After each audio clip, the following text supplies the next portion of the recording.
징계의 수용 여부를 판단하겠다고 공표하셨습니다. 이 정도면 윤 총장이 알아들어야 할 텐데요. 이번 징계로 검찰의 중립성이 훼손된 것 아니냐는 기자의 말도 안 되는 질문에 청와대는 검찰총장은 징계에 의하거나 탄핵에 의하지 않으면 임기를 보장받는다.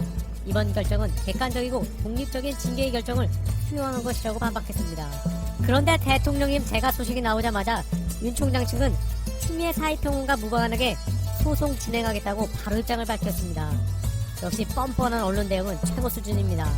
관련해서 조국 전 법무부 장관님은 직접 추미애 장관, 윤석열 총장 징계를 대통령에게 제청하면서 자진 사의 표명을 했다. 이유 불문하고 정무적 책임을 지겠다는 선제적 결단을 내린 것 같다. 제도개혁과 징계 절차가 마무리되자 내려놓으신 것이다. 법적 쟁송을 하겠다는 검찰총장과 정무적 책임을 지겠다는 법무부 장관의 대조적 모습을 보고 있다. 조국, 추 장관 정말 고뇌가 깊었을 것이라 짐작한다. 그동안 엄청난 공격을 받으셨는데 유배인 처지라 아무 도움이 되지 못했다. 가슴이 아프다. 이어서 추미애 장관님도 사의 표명 후 직접 페이스북에 글을 남기셨는데요. 추미애, 모든 것을 바친다 했는데도 아직도 조각으로 남아있습니다. 산산조각이 나더라도 공명정대한 세상을 향한 꿈이었습니다. 조각도 온전함과 일체로 여전히 함께하고 있습니다. 하얗게 밤을 지샌 국민 여러분께 바칩니다. 사랑합니다. 존경합니다. 그리고 산산조각 정호승 시인시를 올려주셨는데요. 산산조각이 나면 산산조각을 얻을 수 있지. 산산조각이 나면 산산조각으로 살아갈 수가 있지. 두 법무부 장관님의 글에 늦은 밤 깊은 감동을 느끼게 됩니다. 감사하고 또 응원드립니다. 윤석열 집행정지 신청 조미애 판사 바라본다.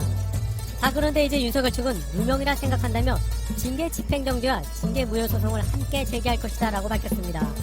지난 직무배제 집행정지 소송에 이어 추미애 장관과의 두 번째 소송도 불사하겠다는 것인데요.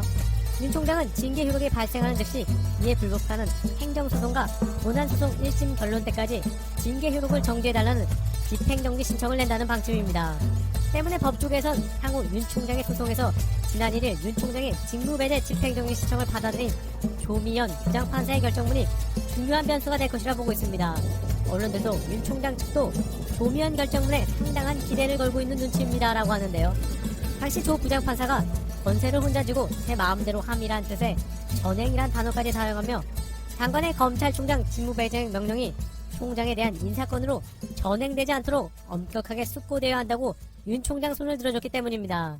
결정문에서 검찰총장이 법무부 장관에 맹종할 경우 검사의 독립성과 정치적 책임성은 유지될 수 없다라고도 했고 윤 총장 측은 우리 측 의견서가 결정문에 상당 부분 반영됐다고 말하기도 했습니다. 때문에 고일석 기자 역시 현근택 변호사의 경고 담당 판사라는 글을 통해 이번 사건은 집행정지가 가장 중요합니다. 집행정지가 인용된다면 징계는 아무런 의미가 없게 됩니다. 징계에 대한 집행정지도 조미연 부장판사에게 해당될 것이라는 전망이 있습니다. 문제가 있다고 보입니다. 직무배제와 징계의 집행정지는 상대방의 차이만 있지 쟁점은 거의 동일할 것입니다. 이미 한번 판단을 한 사람은 특별한 사정 변경이 없으면 기존의 판단을 바꾸기가 쉽지 않습니다. 해당이 되더라도 스스로 회피하는 것이 바람직하고 회피하지 않는다면 기피 신청을 해야 할 것입니다. 재척사유인 불복 사건이 인전식급에 관여했을 때 해당하진 않지만 유사하다고 할 수 있고 기피 사유인 법관에게 공정한 재판을 기대하기 어려운 사정이 있을 때 해당한다고 보입니다. 물론 조미연 판사가 아닌 다른 재판부가 맡을 가능성도 있긴 한데요. 서울행정법원 판사 출신 변호사는 처분 자체가 다르기 때문에 일반 사건 배정 절차에 따라 해당될 것이라고 언급하기도 했지만 그럼에도 계속 주시해야 할 것입니다. 반면 일각에선 징계 처분에 대한 법원의 집행정지 인용 가능성을 낮추기 위한 징계위의 묘신한 분석도 있는데요. 징계위가 총장 권한을 사실상 박탈하는 효과를 거두는 동시에 법원 판단으로 뒤집힐 가능성이 가장 낮은 적정 수위를 정했다는 것이므로 역시 계속 주시해서 봐야 할 것입니다. 이현주 변호사, 내가 징계에 들어갔다면 최소 면직. 이번엔 주진우 라이브에 출연한 이현주 변호사의 시원한 발언 소개해드리겠습니다. 이현주, 정한정 위원장의 언론 인터뷰를 보면 위원들이 해임에서 정지까지 너무 나뉘어졌다고 말을 하죠.